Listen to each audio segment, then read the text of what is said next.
guys, mga friends, mga moms to be or gusto nga mamama or unsa pa na diha. Hello. Magbisaya ta karon kay gusto man gyud nato ipadayag og maayo ma-express natong maayo kung unsay naa jud sa atong kasing-kasing no. Anyway, kani siya nga video gi-request ni siya sa akong amiga kay gusto siya makaibaw sa ako ang pregnancy story, pregnancy journey. Ko ang case sa 200, imagine na, sa 200 ka buntis usara ang maka-experience ani nga case, o diba? Haba ng hair sa tanang parafo kita pa gyud natungnan pero bati pa jud na case. Pero okay ra, nadawat ra nako kay tungod sa ako ang mindset nga katong time mga naka-experience ko mo na gusto ko nga sa mga mamas to be nga naay daghang worries karon na dapat ang inyong iset sa inyong mind is positivity lang. Ang kanimang gud ang ako ang journey sa pag-ingon ako, diba? Sa 200 ka buntis o sara kabog, kuan ni siya placenta previa. Complete placenta previa. Unsa nang complete placenta previa? Unahon na to explain placenta. Placenta inunlan sa bata. Previa. Previa, Greek word na siya nga ang pasabot is before, before. So, ang pasabot is ang inunlan sa bata is nag-una before si baby. Kaya diba, normally, mag-una man jud ang baby bago ang inunlan, inigawas, diba?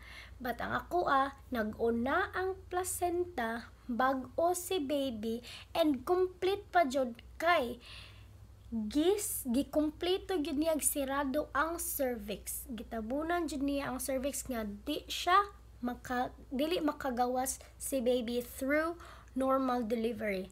Unsa ra may solusyon? CS dime, CS jud intang tumataginting na CS. Muna ako sa una pagkahibaw na ako nga mao na akong case, maglisod ko og dawat pero wa man koy mahimo. At least diba naay solusyon bahalag CS, at least naay solusyon kaysa sa wala. Mo ni siya ang sugod sa akong story. January 2018, gusto na ko nga magka-baby kay taud-taud naman pud gud mi nga gikasa sa akong hubby. Sumoto gipaningkamot na namo ni hubby nga February walay absent. Everyday okay, everyday okay. Everyday jud amo jud gipaningkamutan hangtod nga March, last week sa March, hibong ko nga delay ko. Usually, regular ang akong mens. If madelay man gani, 1 week or 5 days lang, ingon na. Pagkadto, 2 weeks na nga, wala pa ko gimens. So, nana ko idea gamay nga, basig niresulta nang ato ang gusto. So, moto, nag-eat out mini hubby. Feeling na ko labad man ako nga di na ko ganahan mukaon or something na dyan na usab na ko nga sige lang kung katulogon na ron sa sumoto nagunahon ako nga what if magpiti ta. And funny pang yun is dyan mi kapaabot nga maabot sa balay noon nagpiti gid mi dito sa restaurant nga magikanan. And what's funnier is nagpiti ko dito pag lingkod na nako sa bowl pagkit siya matunong, naguna ang pangihi before na ako nasalo. So, moto, nga akong gitawag si hubby. Ay, rago dirit, tabangi ko bi. Ikay salo, ako mangihi ko balik. So, moto, nga, gisalo niya. Og moto, nakita na namo ang result. Luckily, ibutan jud ang Ginoo nga, gihatag jud niya. Ana pag yung tuiga. Kung kanus ako nangayo, diha po niya gihatag ang ako ang pangayo.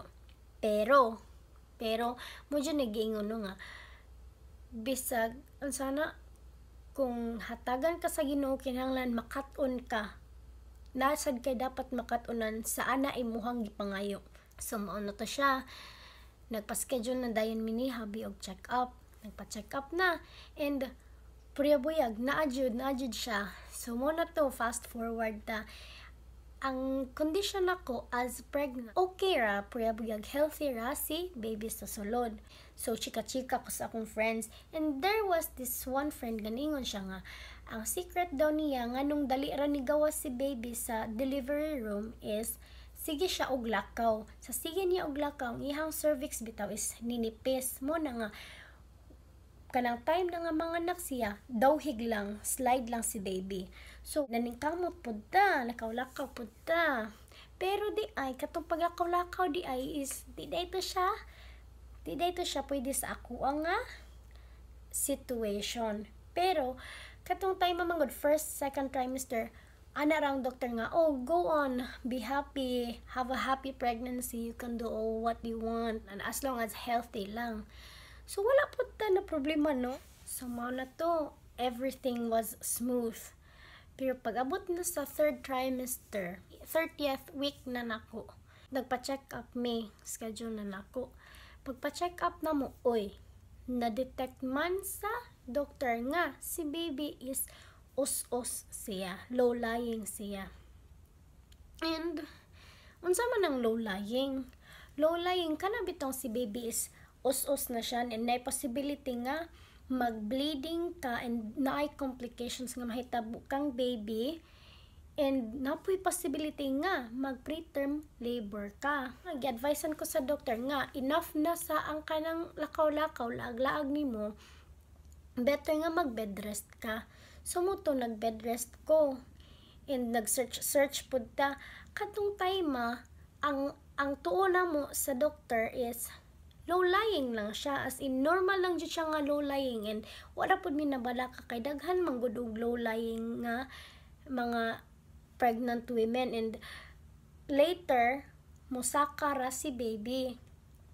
So mo pud nang ako ang gi-wish. Sunod ra pud ko sa advice sa doctor nga mag-bed rest, and if mag-bed rest man gani ka, you should put your left side on the mattress, and imuhang legs is elevated siya than your upper body. So, naningkamot po tanot, nagitigsay nga ma-over na lang gani, nga murag halos ikumbitay na lang nako kung kagalingon, no? Nga, ang ako ang tiil, grabe na jud kayo kasaka, kay murag desperada kayo ta nga musaka si baby, kay di ta gusto masiis, uy, inta, balik na mi sa doktor, uy, wala may effect. Wala jud siya effect. Instead, padayon siya og us-us, and sa una katong low-lying, ang placenta niya is napa siya sa kilid, partial pa lang siya. Karon naginahinay na siya og naog nga mo-cover na gid bitaw siya sa cervix.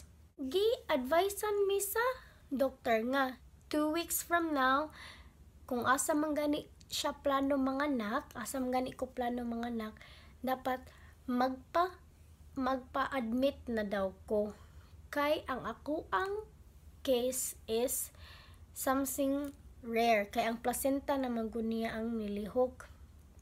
August 25, 6 to 7 months pa lang si baby, nag-bleeding. Pero what's good is dili siya bleeding nga kuan na siya, mura siya tulo-tulo lang, mga tulo naman siguro to kabuok, tulo-tulo, pero nagpanik ko kay first time ang good na ko nga nag-bleeding. So mo to, kinanglan na daw ko magpa-admit dayon, kay simba ko na possibility nga mag-bleeding ko og maayo, and if mao man gay nang mahitabo, mawagtang ming duha ni baby. Dili man in taon ta magpa-admit diri, kay wa may makaatiman nato diri kasi habi trabaho man, kami ra baya gud duha ni habi. So nibiyahe pa mi og 4 hours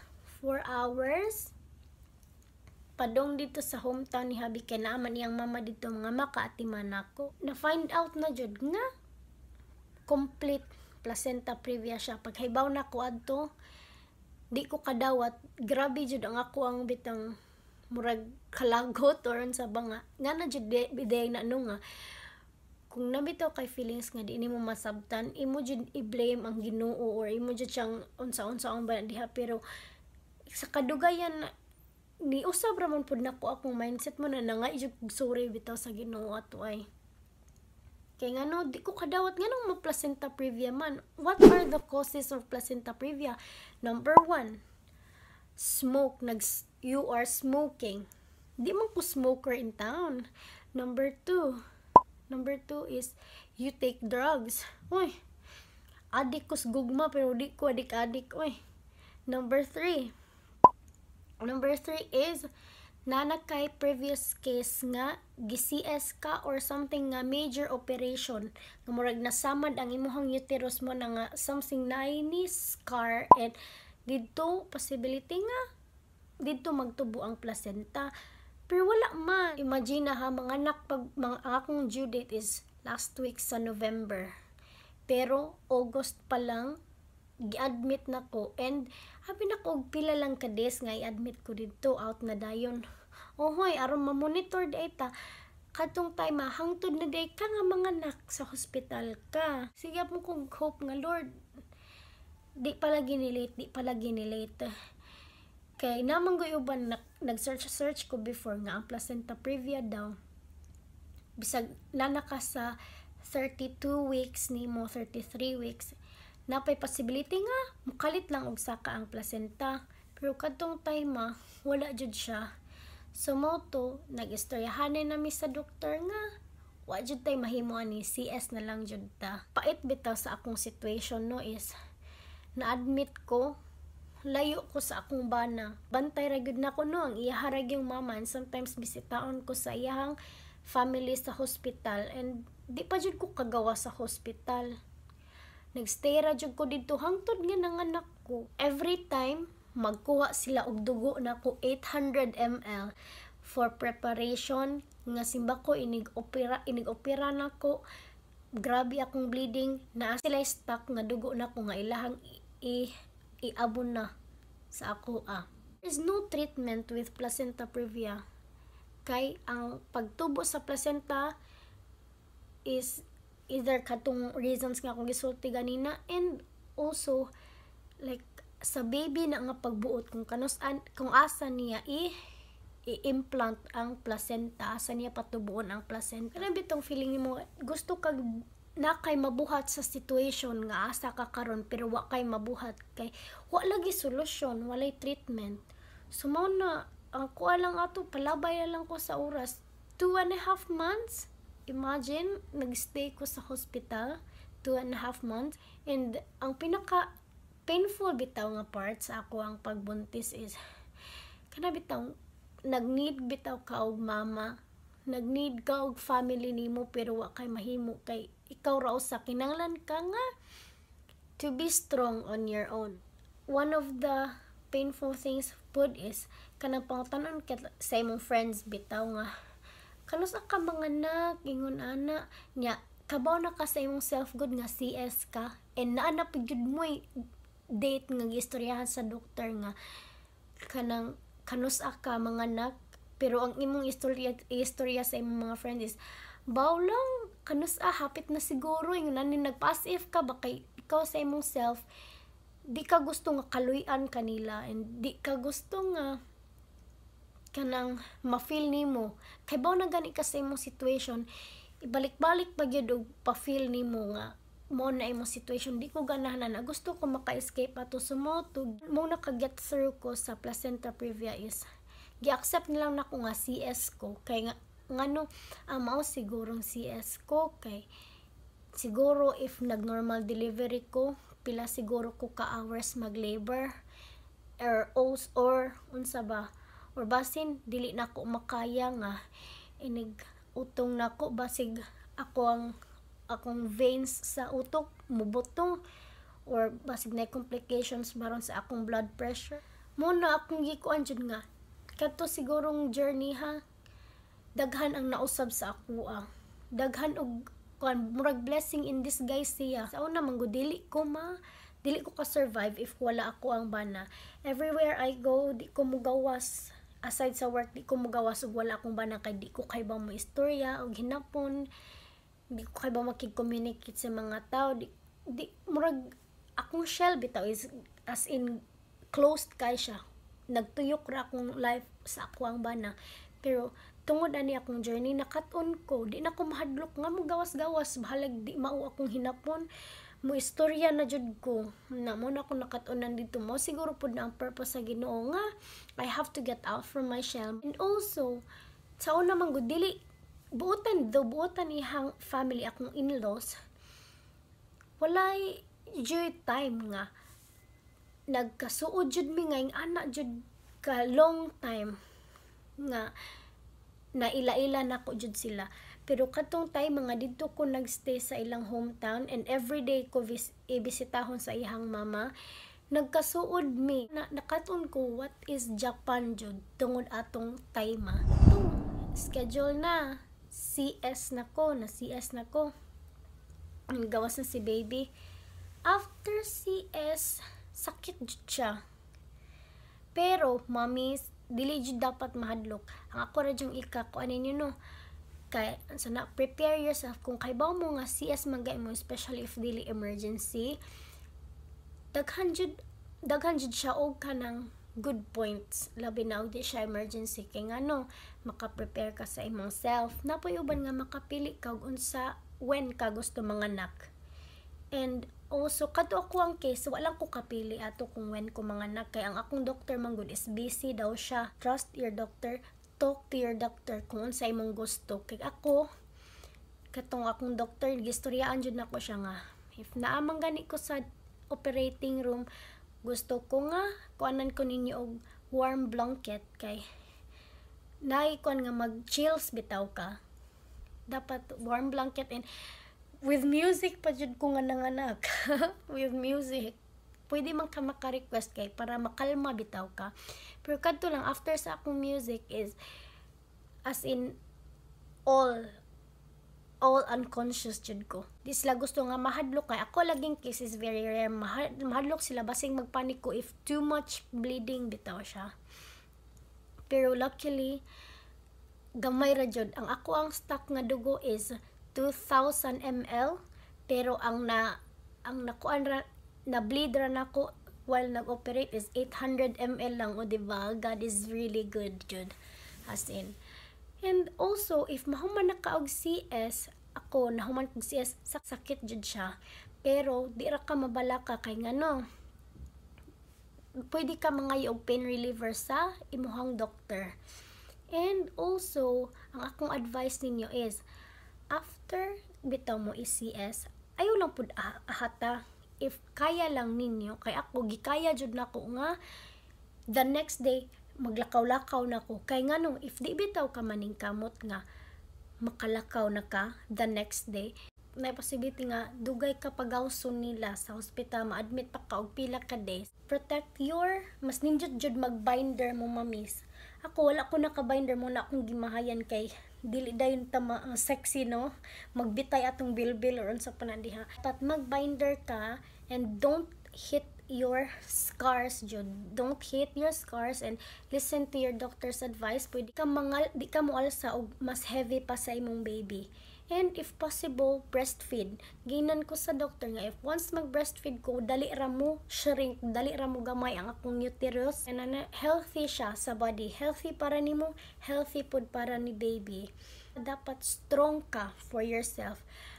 Heal your body. Ang imo ra gyud ana si baby, imong body ra gyud. Bahala na nang magkalandrakas na ang balay diha, basta ang importante imong self and si baby. Heal your body, kay if dili ka healthy, di pud ka kaatiman ni baby. So mga mommies, normal or CS, ang kuwara jud advice is once na anak ka sa situation, don't panic gyud. Just talk to God, pray to God lang jud. Everything has a reason, and I think it doesn't matter CS or normal, as long as the baby is healthy, as long as you are healthy, there is really no problem. Pahabol di ay bahala na og CS ka, di maguol jud. Dili maguol jud. Bahalag unsa pa na imong tahi diha, unsa pa na kadaka, unsa pa na pormaha, pabarog, pahigda, dili jud ka mabalaka. Kay ngano man mag-heal ra na imong body, what you need is acceptance. At first, pag human na kog CS, like, okay na ko maligo, wa jud ko mo tanaw sa samin kay dili pa ko kadawat kung unsa kay naungan niya akong tahi, no? Pero, like, as time goes by, I've learned to accept because dili na ko madawat ang love from other people if wa ko'y acceptance sa akong self. So, what if CS, di ba? Tanaw lang sa damong baby, di ba? Result na sa among fruit of love and sa kupod effort. Bahala ka mag-utong-utong, balag higda lang kasi di pod sayo, no? Labi na ang kwarta, di sayo ng pagbayad. Basta, di lang jud mag-uol. You are beautiful, no matter what they say. Words can't bring you down.